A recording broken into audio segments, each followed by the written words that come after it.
que é o direito de estar livre da fome e da malnutrição, e o direito à alimentação adequada. O direito à alimentação adequada não deve ser apenas considerado como recomendações mínimas de energia ou nutrientes.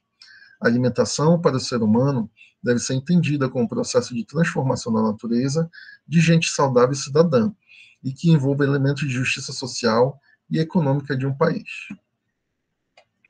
O direito humano à alimentação adequada não deve ser apenas considerado como recomendações mínimas de energia ou nutrientes. A alimentação para o ser humano deve ser entendida como processo de transformação da natureza em gente saudável e cidadã, e que envolve elementos de justiça social e econômica do país. O termo adequada envolve diversos aspectos. Por exemplo, acesso à informação, acesso a recursos financeiros ou a recursos naturais como terra e água, adequação nutricional, diversidade, livre de contaminantes agrotóxicos e organismos geneticamente modificados, qualidade sanitária, realização de outros direitos e respeito à valorização da cultura alimentar nacional e regional. Nós temos no Brasil alguns programas sociais. O governo brasileiro tem desempenhado no combate à fome por meio de programas sociais.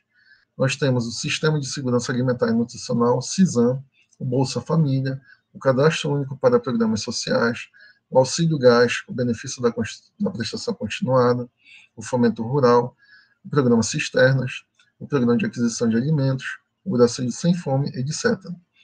A sociedade civil organizada também combate a fome com ações beneficentes de ONGs como a Ação Cidadania, o Fundo Casa Socioambiental, entre outros.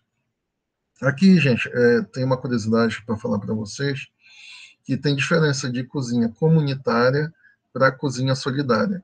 Cozinha comunitária ela é fomentada pelo Estado. E a cozinha solidária, ela é feita por sociedades da iniciativa civil. Ok? Daqui, a gente vai da exigibilidade do direito humano à alimentação. A exigibilidade posterior à efetividade de um direito humano é a possibilidade de uma pessoa, família ou comunidade titulares do direito que tenha seu direito violado, de notificar e reclamar junto ao Estado, que é portador da obrigação, a realização da efetiva desse direito, ou uma reparação que for mais adequada. Sempre que se define um direito humano, estabelece um titular de direitos e um portador de obrigações. Os mecanismos de exigibilidade de um direito humano são os protocolos e rotinas assumidas por uma ou mais entidades, que representam o poder público para garantir ao titular do direito ao bem ou serviço que lhe garanta a fruição desse direito. Esta classificação surgiu na experiência prática da ação brasileira pela Nutrição em Direitos Humanos, a ABRANDE. Esses instrumentos de exigibilidade foram assim classificados: administrativa, política, quasi-judicial, judicial, via mobilizações sociais. Os tipos de exigibilidade devem ser considerados como um processo, não hierarquizados, no qual se pode reclamar livremente qualquer um deles. É claro que os processos da exigibilidade judicial são complexos, longos e custosos, e encontrar soluções nos âmbitos administrativos, políticos, por mobilizações sociais e quasi-judiciais podem ser mais vantajosas, tanto para os titulares de direito quanto para os portadores de obrigações. Voltamos aqui com a ONU, pelas diretrizes voluntárias, que são orientações não obrigatórias, de livre adoção pelos países, de natureza operacional, não normativa. Cujo intuito é ajudar os Estados-membros da Organização das Nações Unidas a compreenderem o conceito da progressividade, com que o direito humano à alimentação adequada deve ser realizado.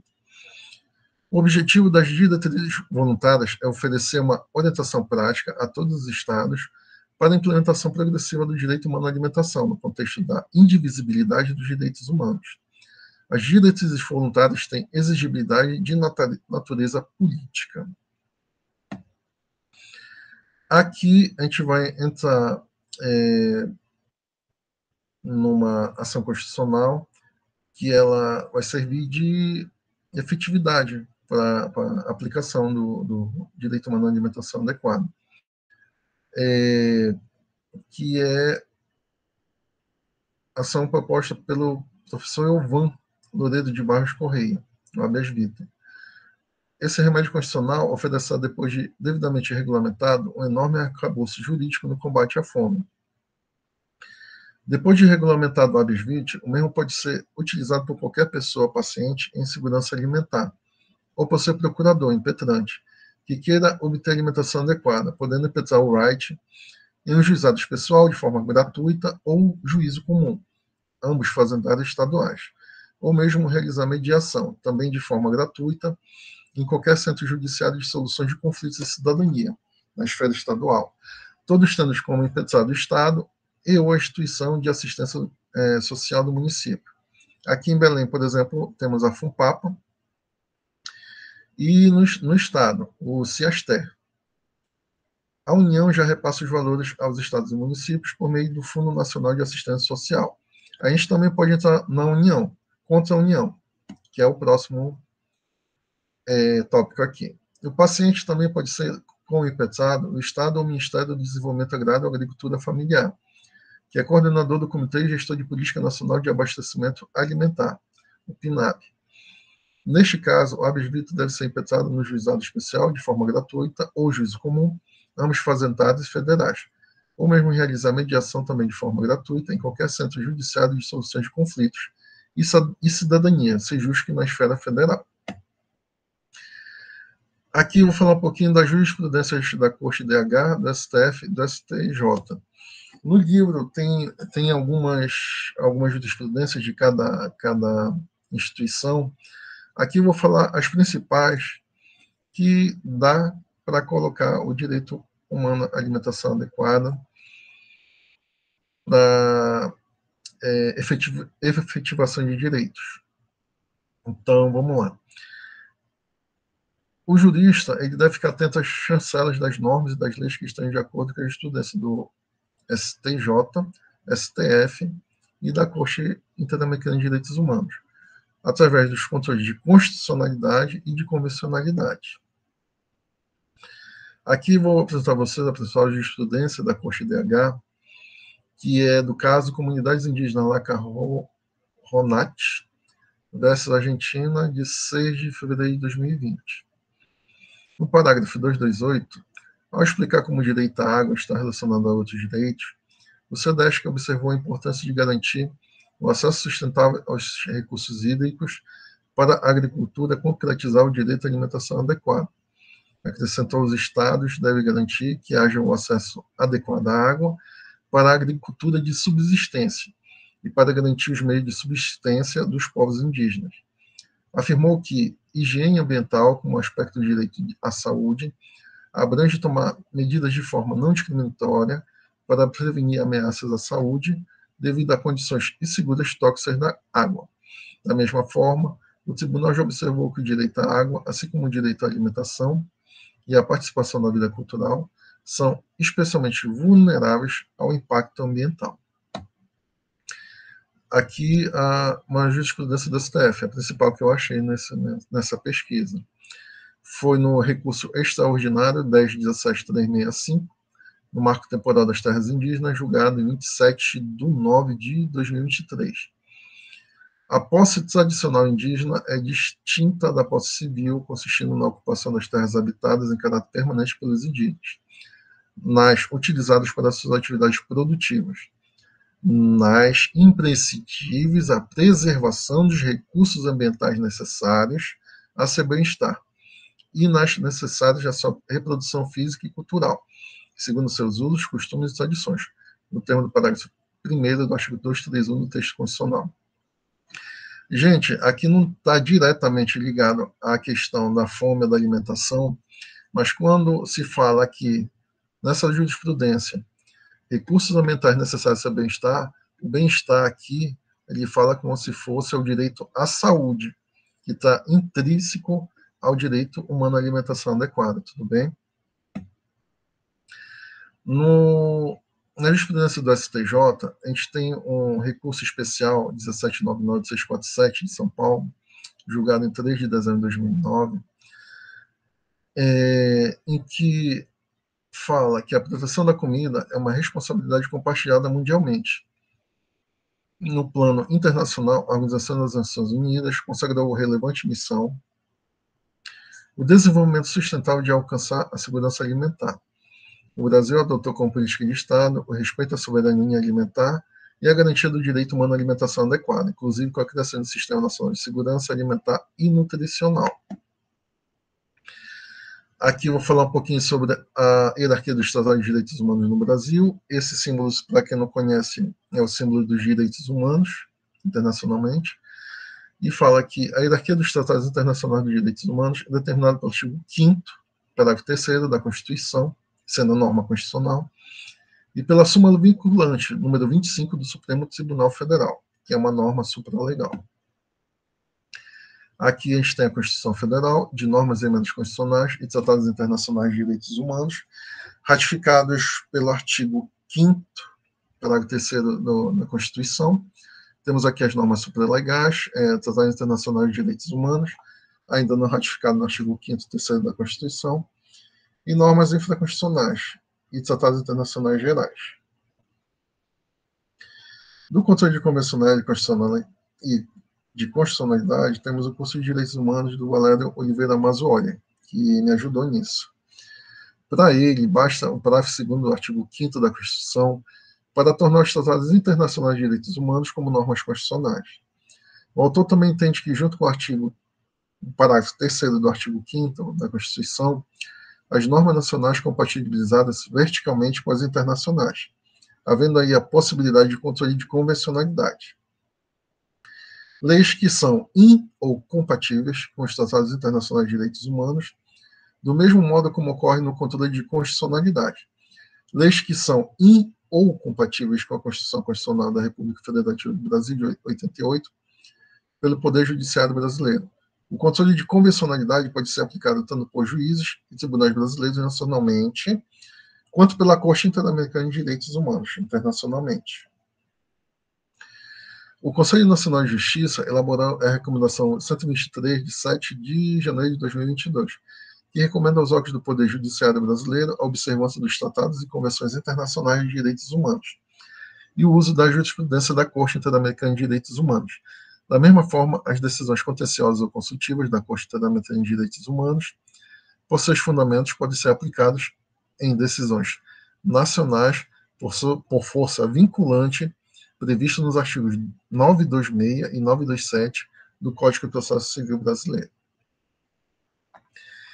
Segundo Rezende, o efeito vinculante das decisões do Tribunal Interamericano na jurisdição brasileira, fundamentos além dos artigos 1 e 2 da Convenção Americana, nos artigos 926 e 927 do Código de Processo Civil, interpretados a partir do pluralismo constitucional dos países e da ideia de romance de cadeia de Ronald Dworkin.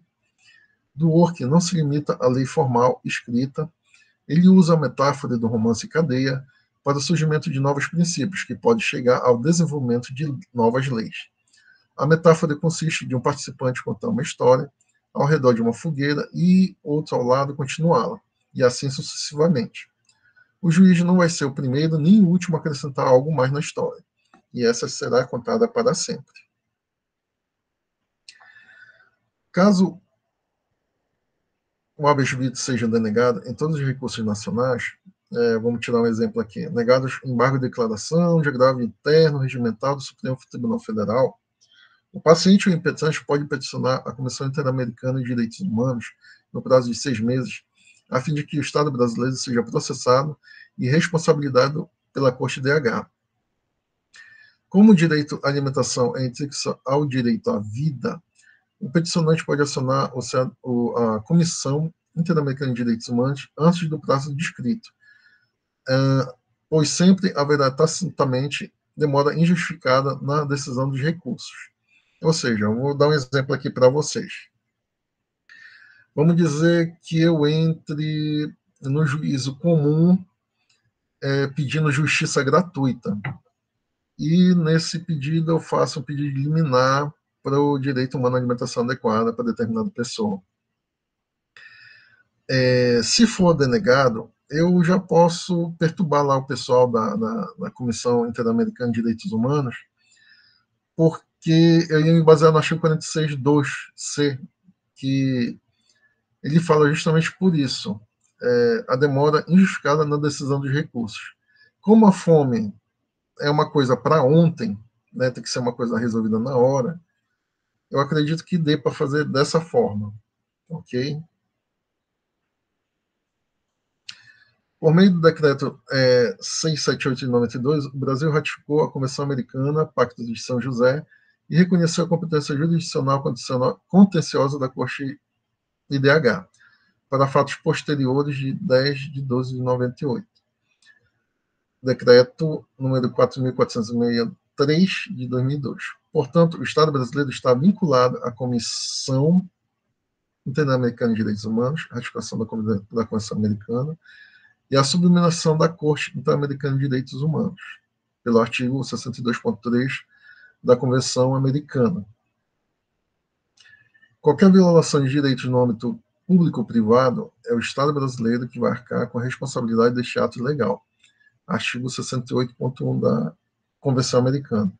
Da mesma forma, o pagamento de indenização compensatória será executado por uma vara da Fazenda Federal, artigo 68.2 da Convenção Americana. Entretanto, obrigações positivas e negativas, analogamente às obrigações de fazer e não fazer, vão depender da boa vontade do Estado do Brasil, pois a Corte IDH ainda não tem instrumentos coercitivos legais para atingir esse objetivo. Então, qualquer medida referente à obrigação positiva e negativa por qualquer Estado membro da OEA, da Organização dos Estados Americanos, vai depender da boa vontade do Estado para ter atingir esse objetivo. Nesse caso aqui também, como curiosidade, a gente tem a questão da responsabilidade do Estado brasileiro. Por exemplo, você pode sofrer uma violação de direitos, tanto por empresas, pelo município, pelo Estado, vamos dizer, pelo Estado do Pará, ou por outro Estado brasileiro, pelo Distrito Federal.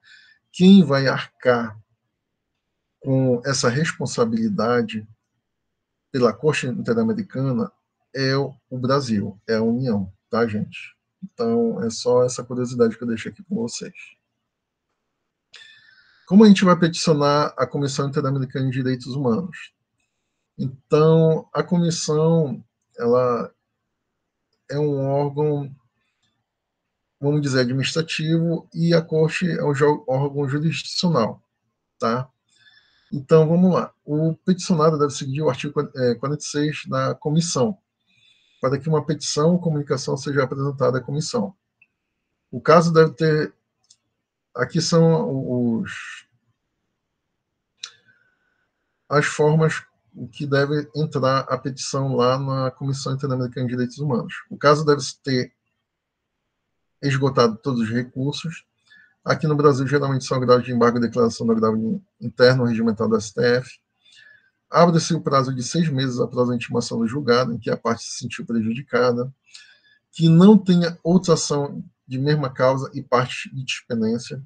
A petição deve conter nome e nacionalidade, a profissão, domicílio e assinatura da pessoa ou pessoas ou do representante legal da entidade que submeter a petição. Da mesma forma, deve observar que são exigidas as condições existentes nos itens A e B, que a gente falou anteriormente, nos seguintes casos: inexistência do devido processo legal na legislação do Estado, dificuldade, impossibilitar acesso a um recurso e demora sem justificativa em julgar determinado recurso. Essa demora é aquilo que eu falei para vocês de conseguir aquela liminar, já pulando direto para a Comissão Interamericana de Direitos Humanos. Há uma tentativa de conciliação, aí começa, né, a questão dos procedimentos. Há uma tentativa de conciliação entre as partes pela comissão administrativamente. Se não obter êxito, o caso segue direto para a Corte de IDH, em processo judicial. Somente os Estados partes da comissão têm direito de submeter a um caso diretamente à decisão da Corte IDH. Sendo que, para essa Corte possa reconhecer qualquer caso, é necessário que sejam esgotados os processos previstos no artigo 48 e 50 do Pacto de São José. As petições individuais devem passar pela comissão antes de chegar à Corte. O peticionário não precisa ter endosso do Estado e nem comprovar que é vítima, tá? Então, é isso. Eu já falei da parte de legislação, de direito, agora eu vou entrar um pouquinho na parte social, de riqueza e pobreza na América Latina e Caribe. Tá? Na América Latina e no Caribe, até janeiro de 2024, havia 98 bilionários que acumulavam uma riqueza conjunta de 480 bilhões de dólares, uma quantidade similar ao PIB anual do Chile e Equador juntos. Os dois homens mais ricos da região concentram mais riqueza do que a metade mais pobre da América Latina. Gente, é do México até na Argentina, tá? Então, só dois homens da América Latina concentram mais da metade da riqueza do que a metade mais pobre. Isso aí é absurdo. Por outro lado, em 2023, a pobreza atingiu 29,1%, 183 milhões de pessoas na América Latina, e a pobreza extrema atingiu 11,4%, 72 milhões. A Oxfam Internacional, para tentar resolver esse tipo de desigualdade social, propõe 3 prioridades para fortalecer as políticas públicas de proteção social. A primeira é a adoção de políticas públicas que visam reduzir as desigualdades interseccionais, priorizando a renda, o acesso à saúde, a elevados investimentos públicos em serviços universais que garantam os direitos básicos de forma igualitária. O segundo, promover a justiça climática para contribuir para a sustentabilidade da vida, avançar no caminho de uma transição rumo a alternativas ao atual modelo de desenvolvimento, o que implica substituir a exploração de bens comuns naturais, como fonte de riqueza regional, limitar o novo impulso extrativista exigido pela transição energética mundial e estabelecer processos regulatórios em questões ambientais, econômicas e sociais, que previnam a ocorrência de impactos socioambientais graves, que permitam uma arrecadação adequada de recursos públicos e garantam os direitos das populações e comunidades locais.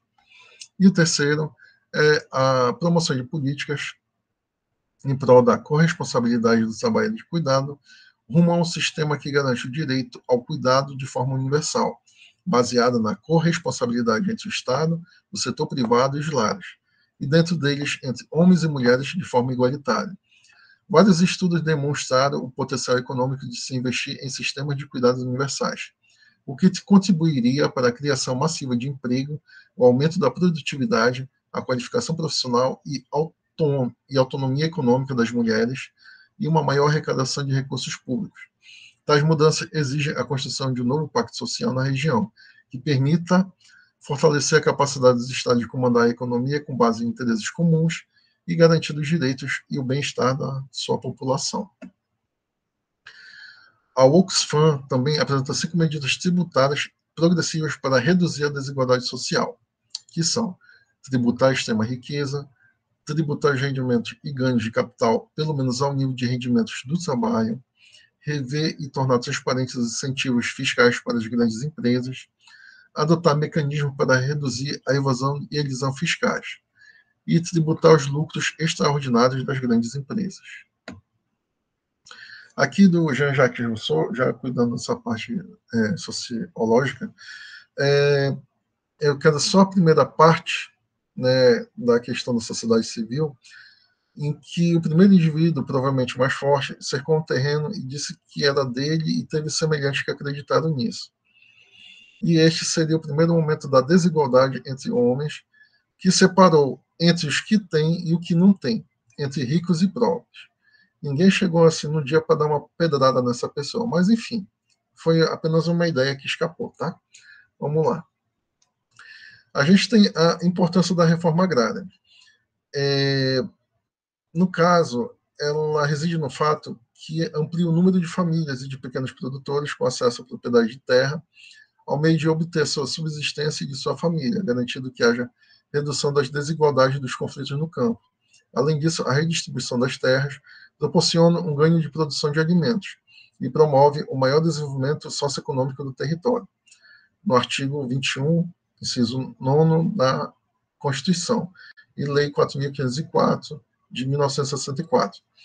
Só uma curiosidade, se a gente tivesse feito a reforma agrária na época de 1964 para cá, o Brasil estava muito melhor. A desigualdade social tinha diminuído bastante também. O Noam Chomsky, ele fala a questão da ilusão do Estado, o que ele faz com a gente, basicamente manipula, né? O que ele fala a respeito do governo? O governo ele tem que ser ético, né? E a gente tem que analisar as políticas governamentais rigorosamente, em vez de permitir que a retórica política nos segue. Os governos usam a linguagem dos fatos como para justificar suas ações, mas caso essas alegações não sejam baseadas em evidências, são apenas ilusões. As ações que acarretam carecem de justificação. O que eu posso dizer aqui com exemplo? Exemplo é um governador de um estado brasileiro, e é uma da maior economia do Brasil, falar que o pobre não precisa tirar diploma. Isso aí é, é fora do eixo. Mas se perguntar para ele se os filhos dele estão na faculdade, e uma das melhores faculdades aqui do Brasil, ele não informa. Aí fica muito fácil, né? Então, se quiser entender mais claramente como opera o Estado, é necessário ir além da batalha entre formas rivais de retóricos. Em vez disso, convém examinar a história, as estruturas institucionais, os documentos políticos oficiais e assim por diante. Nós temos uma entidade da sociedade civil chamada Auditoria Cidadã da Dívida Pública, né, que ela faz um mapeamento daquele mapa que eu coloquei logo no início do trabalho, daqueles 45% que vai tudo para o banco. Então, eles fazem essa denúncia. Todo ano eles estão renovando aquele mapinha que está lá. Então, o modelo econômico que atua no Brasil, cujos principais eixos são o sistema da dívida, a política monetária do Banco Central, o modelo tributário regressivo e a exploração predatória do grande agronegócio de exportação e de mineração, é o grande responsável pelo paradoxo que transforma nossa realidade de abundância em cenário de escassez. Estamos vivendo no avesso do país que merecemos. É necessário a realização da auditoria integral da chamada dívida pública, que tem consumido cerca de metade do orçamento federal anualmente, além de exigir contínuos cortes de gastos sociais, privatizações e contra-reformas. De tudo que eu falei, após a gente passar desse cenário ruim para o Brasil de fome, que seja aplicado o direito humano à alimentação adequada, aí sim a gente vai chegar ao que eu acho. Já que a gente vive no capitalismo, vamos pegar o que é melhor do capitalismo, que é o estado de bem-estar social, né? E o estado de bem-estar social tem uma relação intrínseca com os direitos sociais, uma vez que ele busca universalizar esses direitos, ou seja, tornar acessíveis todos os que necessitam de serviços públicos, como educação, saúde, alimentação, trabalho, moradia, transporte, lazer, seguridade social, proteção à maternidade e à infância, e assistência aos desamparados como direitos fundamentais. Podem reparar que tudo isso está na nossa Constituição. Infelizmente, só fica na teoria. Além disso, o estado de bem-estar social é fundamentado na ideia de que o governo tem um papel crucial na redistribuição de recursos, taxação das grandes fortunas, artigo 153, inciso 7 da Constituição, para proteger seus cidadãos contra as incertezas da vida, como doença, desemprego e pobreza. Os direitos sociais, por sua vez, são direitos fundamentais e garantias básicas que devem ser compartilhadas por todos os seres humanos em sociedade, visando resolver as questões sociais e garantir um mínimo de qualidade de vida e de dignidade. Com isso, eu fecho a minha apresentação. Gente, eu queria desculpar pelo andar da hora, que basicamente eu queria cortar algumas coisas da apresentação, mas sinceramente era muita coisa importante. E com isso eu passo a palavra ao professor Rossim. Meu caríssimo Raimundo Lousada, todos nós te agradecemos desde já pela disponibilidade, pela locução, pela participação. No teu caso, reiterada nessas quartas de inteligência. Incontinente, eu passo a palavra para a sua manifestação à professora Maria Margarete Garcia Vieira. Boa noite a todos. Mais uma vez, eu agradeço ao professor Rossini e ao IESB essa oportunidade de estarmos aqui hoje, numa quarta da inteligência, discutindo temas relevantes e que o de hoje não é diferente, ao contrário, é um tema fundamental. Cumprimento a todos os demais debatedores, professor Elvan Loureiro, professor Fábio Libório, professor Rossini Correia Júnior, ao nosso expositor, Raimundo Losada Júnior, que nos honrou com essa palestra super importante, que nós estamos aqui pensando sobre ela, refletindo e discutindo. Agradeço imensamente ao professor Rossini por esse convite e por nos proporcionar sempre esse portal de discussão e de reflexão. A fome é o que de pior pode acontecer com o ser humano, né? Alguns dizem que talvez a liberdade ou a vida, mas a fome é dor que marca, né? É dor que fica para sempre. E ela, infelizmente, é o resultado da desigualdade social. Esse trabalho, eu homenageio aqui a ambos, ao Elvan Loureiro, né, pelo seu livro maravilhoso, e ao Raimundo Losada por essa exposição que traz essa reflexão no mesmo sentido, que nos mostra que aquilo que a maioria dos estudiosos dos direitos sociais pensam, né, que não é possível essa desigualdade que existe no Brasil, com tanta riqueza, com um país tão generoso, com um país que, aquilo que disse, né, em que plantando tudo dá, e é uma realidade, dá mesmo. O solo brasileiro, ele é muito fértil, mas, infelizmente, o que se faz com o clima faz com que nós tenhamos tantas perdas, tanto na comida saudável, né? Em função dos agrotóxicos e de todas o desmatamento que ocorre, e os desvios dos rios e tantas outras coisas, né, que se usa. E também do alimento chegar nas mãos da maioria, né? Por essa desigualdade social, por termos esses ricos, poucos ricos com tanto, e a grande maioria dos pobres sem nada.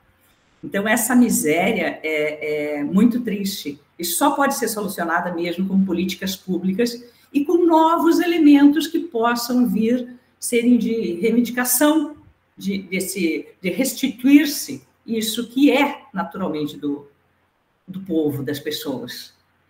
E que realmente a nossa Constituição já garante, desde o seu artigo 5º, da questão de todos os direitos sociais que ali estão postos, né? Como você bem ressaltou, professor Raimundo, o direito à dignidade.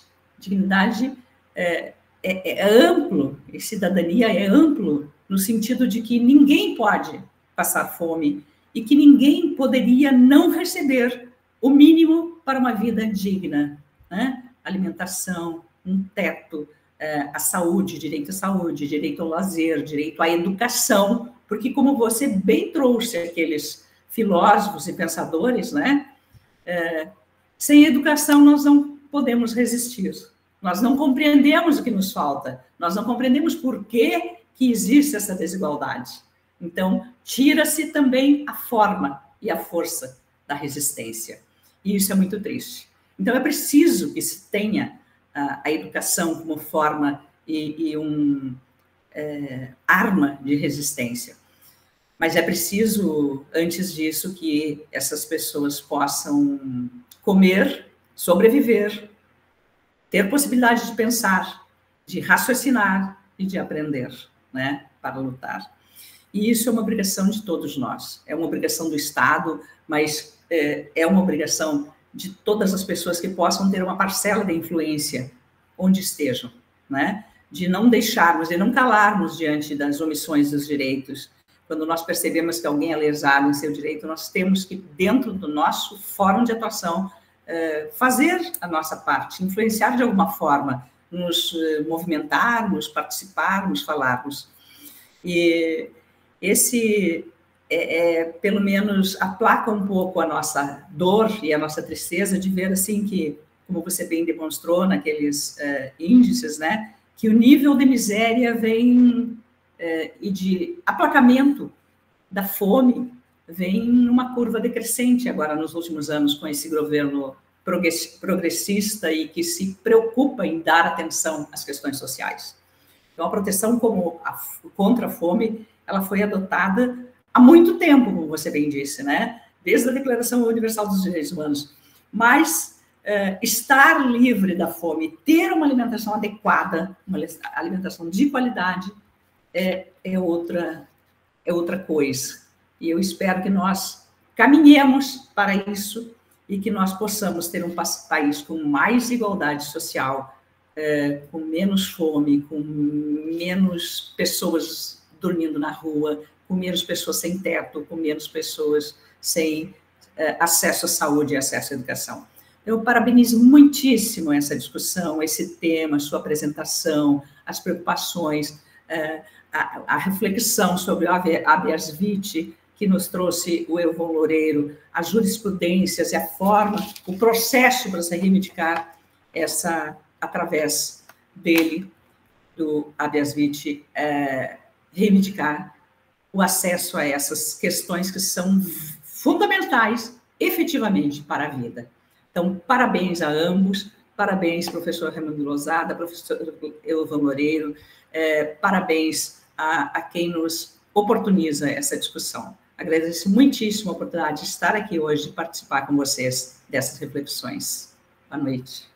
Obrigadíssimo, professora Maria Margarete, pelo seu retorno a essas quartas da inteligência, que acrescem significado e luminosidade com a sua participação. Incontinente, entrego a palavra ao professor Rocino Correia Júnior para a sua manifestação. Olá, boa noite a todas e todos. Gostaria de saudar a mesa, os organizadores, a instituição, o professor moderador, Rocino Correia, quem chamo de pai, professor Raimundo Lousada, pela brilhante palestra trazida, aos demais debatedores, aos quais já demonstro ansiedade para ouvi-los, e a todos os presentes. Gostaria primeiro de indicar que a temática, para mim, é pessoalíssima, afinal, também tratei de pesquisar sobre o direito humano à alimentação adequada, né, com um recorte mais focado no programa Bolsa Família. De todo modo, né, enfim, é uma discussão que, em regra, é travada sob 3 enfoques. O professor Raimundo Lousada ainda foi além do que se refere à parte filosófica, né? Mas, em regra, tratamos da perspectiva do liberalismo político, né? Avançamos para a democracia social e, por fim, desencadeamos no campo dos direitos humanos. E em todas essas vertentes, essas lupas do saber, a meu ver, o questionamento termina por ser aquele que o professor Raimundo Lousada trouxe e que a professora Margarete também reverberou. Por que o Brasil, na potência mundial na produção de alimentos, esse celeiro, né, planetário, falha repetidamente, continuamente, em alimentar o próprio povo? E, a meu ver, a resposta multifatorial encontra destaque em um deles, que é a fragilidade das políticas de Estado. Enfim, na minha pesquisa, volto a dizer, com foco no Bolsa Família, entendi que ele foi hiperrelevante para tirar o Brasil do mapa da fome por 2 oportunidades, né? Mas se teve que tirar em 2 oportunidades é porque, em outras, o uso indevido, o uso governamental, né, o uso, enfim, político na acepção negativa da palavra, foi realizado. de modo que temos a principal política pública de promoção do direito à alimentação adequada sem qualquer blindagem em que se refere ao plano legal. E qual o resultado disto? Essa fragilidade, esse paradoxo que, a meu ver, é trágico, mais do que absurdo, é realmente trágico, de que o Brasil de 2010 para cá esteve no mapa da fome, teve que sair 2 vezes do mapa da fome, de modo que essa política não se mostra estável, senão cíclica. E a avançar, toda vez que tem uma intervenção, como o professor indicou, eu gosto primeiro de trazer o aspecto prático, é bonito ver como é que ele acontece. Esse aspecto prático que precisa de um plus, uma força extra, porque estamos falando ainda de um direito que é majoritariamente marcado pelo plano teórico. Mas há a exigibilidade do direito humano à alimentação. Mas as instituições estão estruturadas suficientemente, estão interessadas, até porque é uma questão ideológica, em promover esta continuidade da alimentação adequada? A meu ver, ainda não. Exemplo, aqui em Pernambuco nós temos um núcleo no Ministério Público de promoção do direito humano à alimentação adequada, que, enfim, atravessa todo o Estado e traz dados acerca da presença das comissões temáticas nos municípios, enfim, hiper relevante. Mas, por outro lado, eu não vejo uma iniciativa, por exemplo, na Defensoria Pública. Por quê? Por falta de interesse. Eu entendo que é falta de estrutura, bem da verdade. Aquela instituição que deveria ser, por excelência, responsável por promover um debate que toca aos vulneráveis. Como é que se altera isso? Com um investimento. Se investe nesse tipo de instituição, em regra, menos do que para as instituições, aspas, pares. Enfim, com esse olhar de busca por transformação, né, de promessa de governo para um compromisso estatal, que eu gostaria de fazer algumas considerações, né? Professor, a gente fala sobre o direito humano à alimentação adequada, em grande parte com uma perspectiva isolada.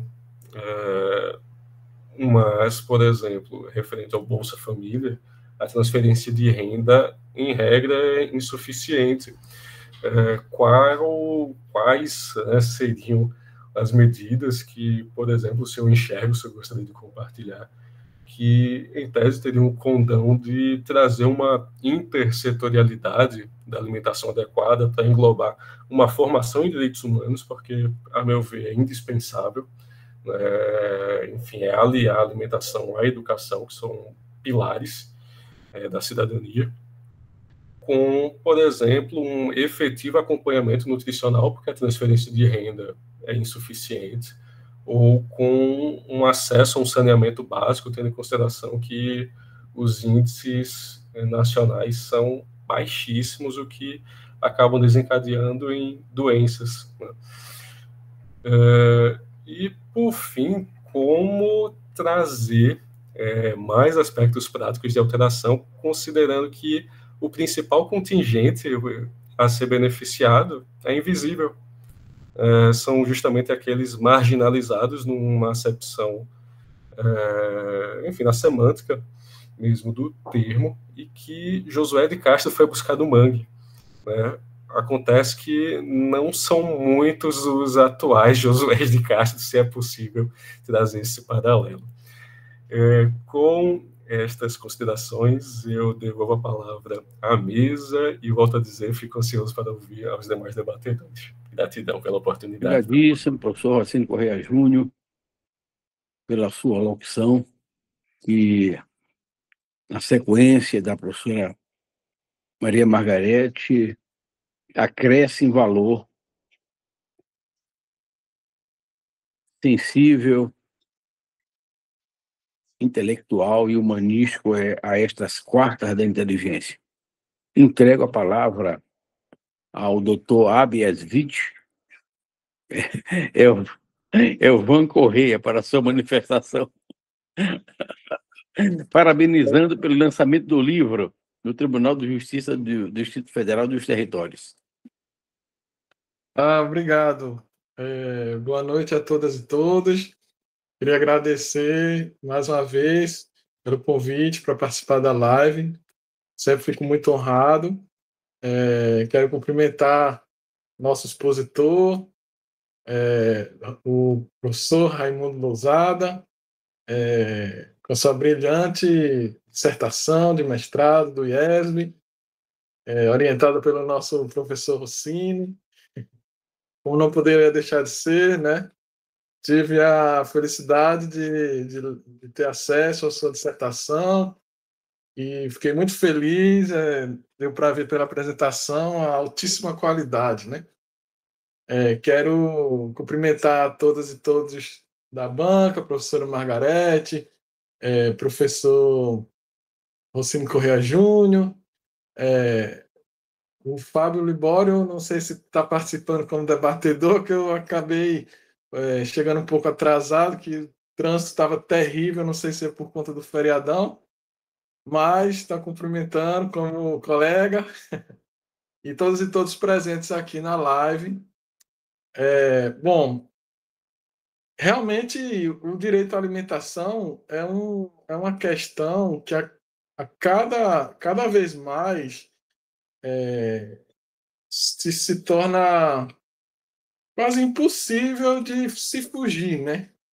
Assim, enquanto fosse possível fugir, se fugia, né? Mas atualmente é um tema que não dá mais para fugir, né? Essa questão da distribuição de renda é uma coisa assombrosa, né? Duas pessoas terem a metade da riqueza metade da população é uma coisa assustadora, né? Eu estava vendo aqui o Elon Musk, né? Que acho que voltou a ser o homem mais rico do mundo. Tem uma fortuna de 497 bilhões de dólares.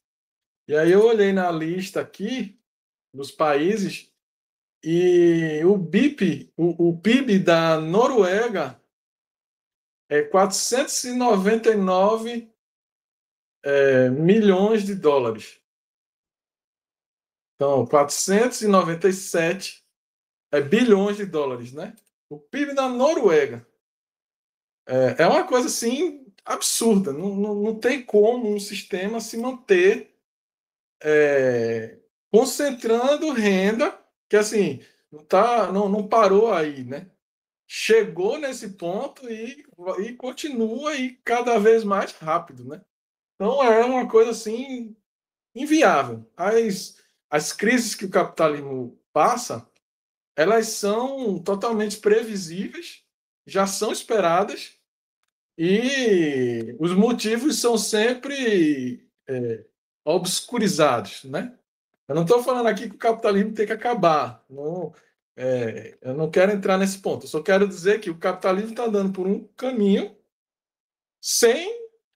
um caminho para o fim, né? Assim, para uma revolução total de tudo, né? E aí o que acontece? O próprio Elon Musk já deu várias entrevistas dizendo que seria necessária a criação de uma renda básica universal. Ele mesmo disse isso várias vezes. Inclusive, eu tive o cuidado de pesquisar aqui e confirmei várias entrevistas desde 2017 que ele falou isso. Mas ele fala que é por conta da inteligência artificial, que a IA vai substituir a mão de obra humana. E por isso o desemprego vai aumentar muito. Isso vai ser mais um fator para acelerar ainda mais essa desigualdade, né? E, pela visão dele de mundo, ele diz que o maior desafio do ser humano vai ser psicológico, porque a pessoa vai deixar de ser necessária. Então, o ser humano vai perder o significado, vai perder o seu propósito de vida, porque ele não tem mais o que fazer, porque as máquinas fazem tudo. Eu acho que isso chegaria daqui a muito tempo, as máquinas substituírem todos os seres humanos, né? E eu também acho que as pessoas não vão ficar tão... se elas estiverem se alimentando, se isso fizer com que toda a população tenha uma qualidade de vida, tenha alimentação e não precise trabalhar, estamos praticamente num comunismo, né? Um capitalismo comunista. Isso também é uma coisa que, se acontecer, vai demorar muito e muita coisa vai ter que mudar, né? Essa renda mínima básica, ela vai ter que sofrer muitas modificações para que isso aconteça, né? Mas, assim, sem entrar na questão de capitalismo e tal, eu quis só ressaltar que essa é uma questão que cada vez mais vai piorar. E esse sistema, ele é tão perverso que, se você comparar ele com o feudalismo e com a escravidão, a insegurança alimentar, ela não é tão severa. Porque, veja só, no feudalismo, as pessoas, né, exploradas, vamos dizer assim, elas têm uma terra, têm animais, elas produzem, produziam, né, parte dessa produção ia para os donos dos feudos, e, de uma certa forma, aquela família tinha alimentação. Ela podia não ter outras coisas, podia não se alimentar bem, mas morrer de fome seria uma coisa só se ele não tivesse terra, ele fosse excluído do sistema feudal, ele fosse colocado para fora daquela terra, aí ele está excluído do sistema. Mas ele estando dentro do sistema, ele produz a terra e tem alimento. Na escravidão, a mesma coisa. O escravo, embora não tenha terra, ele tem que estar vivo para trabalhar. O senhor tem prejuízo quando tinha prejuízo quando o escravo morria. Então, o escravo, por mais que comesse mal, fosse torturado, não estou falando bem de nenhum desses sistemas, eu só estou dizendo que a insegurança alimentar era menor. Porque o escravo, sem comer, não tinha força para trabalhar. Então, de uma certa forma, ele podia ter 1000 coisas, até piores. Mas a segurança alimentar... Se me permite, Elvan, se me permites, inventaram até feijoada, né? Inventaram a feijoada. Ainda tinha entre outras coisas boas.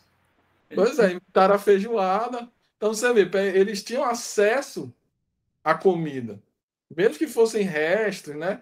Partes que não eram muito nobres da carne e que eram, vamos dizer assim, descartadas, mesmo assim eles tinham acesso. Então, a insegurança alimentar é menor. E hoje não. Hoje a pessoa fica totalmente fora do sistema. Um mendigo, ele é totalmente invisível. Tem alguns documentários que saem para entrevistar mendigos, e aí tem pessoas que eram professores, que eram são formados, e aí tem algum problema psiquiátrico, ou aconteceu algum fato, e a pessoa foi embora, e tem vergonha de voltar. Sempre tem vários motivos, mas depois que a pessoa fica numa situação de totalmente excluído, ela não consegue, quase que, eu não vou dizer impossível, mas é como se ele estivesse nadando contra um rio para tentar voltar para participar do sistema de produção, entendeu? Então, a segurança alimentar no mundo inteiro é uma questão vamos dizer assim, de sobrevivência do próprio sistema capitalista. Como o próprio Elon Musk disse, e com certeza ele não disse isso porque alguém disse isso, alguém que estuda a parte econômica e tal, disse isso para ele, né? Então, eu acredito que várias soluções vão ser criadas para tentar amenizar esse problema. Mas elas têm que ser efetivas, porque é muito, muito difícil a pessoa acordar, não saber, não ter café da manhã, quer dizer, nem dorme direito porque não comeu no dia anterior, aí não toma café da manhã, não sabe se vai almoçar, nem se vai jantar. Não tem nem como sair na rua, né? Pegar um ônibus, fazer alguma coisa para tentar uma vida melhor, tentar fazer alguma coisa, entendeu? E, e no final, as pessoas. Sim, aí eu falei do mendigo por causa do seguinte: o mendigo no sinal vem pedir dinheiro e hoje a gente anda com. Não usa mais dinheiro, né? Assim, usa Pix tal. E aí eu pensei assim: nossa, aí eu olhei, eu não tenho dinheiro na carteira, como é que eu vou ajudar? Aí eu pensei: nossa, o mendigo ele está tão excluído da sociedade que nem esmola mais ele consegue receber. Alguns têm Pix, não sei se o Pix é dele ou de alguém, se é um celular velho que alguém doou. Alguns têm Pix, mas geralmente os que têm Pix são os que ficam vendendo alguma coisa no sinal. Mendigo mesmo, aqueles que ficam deitados na rua, se você for ajudar e não tiver dinheiro, você tem que dar o bem material, tem que voltar para o sistema como se fosse o escambo. Ele não tem acesso ao dinheiro, ao novo dinheiro digital, né? Ele não tem acesso nem ao dinheiro mais. É uma coisa assim totalmente absurda, né? Bom, aí eu já estou falando muito. Eu vou falar sobre o habeas vitae rapidinho. Eu Por favor. fico muito. Quiser falar, professor? Pode falar. Não. Somos todos ouvidos. Queremos ouvi-lo sobre o habeas vitae e a sua interconexão com a argumentação de Raimundo Losada. Bom, pois é. Aí sobre o habeas vitae, eu sempre fico muito feliz quando alguém fala desse instituto, porque é algo que precisa de vontade política para existir na legislação e precisa ser muito debatido ainda pela doutrina e jurisprudência para poder realmente as pessoas fazerem sugestões, alterações, e ele tem que amadurecer para poder realmente, antes de virar lei, emenda à Constituição, né? Mas eu fico muito feliz quando alguém fala sobre o tema. E na dissertação do Raimundo Lousada tem um capítulo só sobre o habeas vitae. Então, eu quero agradecer publicamente aqui por ter se dedicado a ler a minha dissertação, né? E ter feito esse trabalho. Realmente, assim, quanto ao direito à alimentação, no meu livro, né? Eu defendo que tem que haver o risco atual ou iminente de morte para tudo, né? Para pedir o habeas vitae tem que haver o risco atual ou iminente de morte. No entanto, algumas pessoas falam que não é necessário. O professor Miranda Neto, por exemplo, ele fala que não é necessário isso. Na verdade, ele não falou sobre isso, ele escreveu antes de mim um artigo.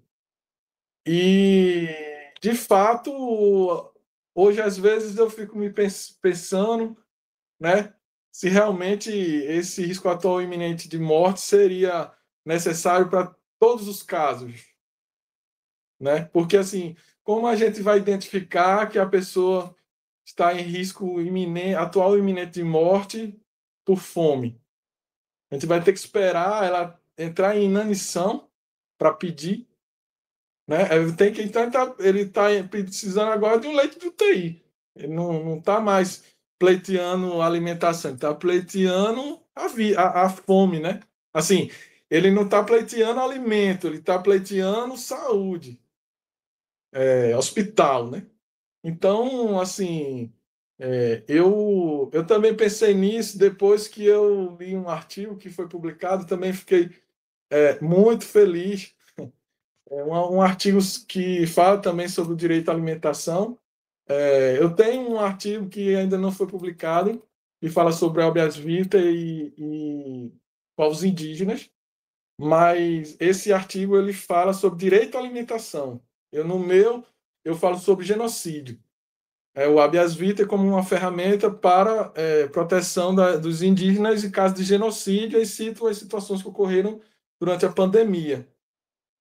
E esse artigo, Constitutional and Culture, Constituição e a Cultura, uma perspectiva jurídica sobre a insegurança alimentar sofrida pela comunidade Chocó, em Porto da Folha, Sergipe, Brasil.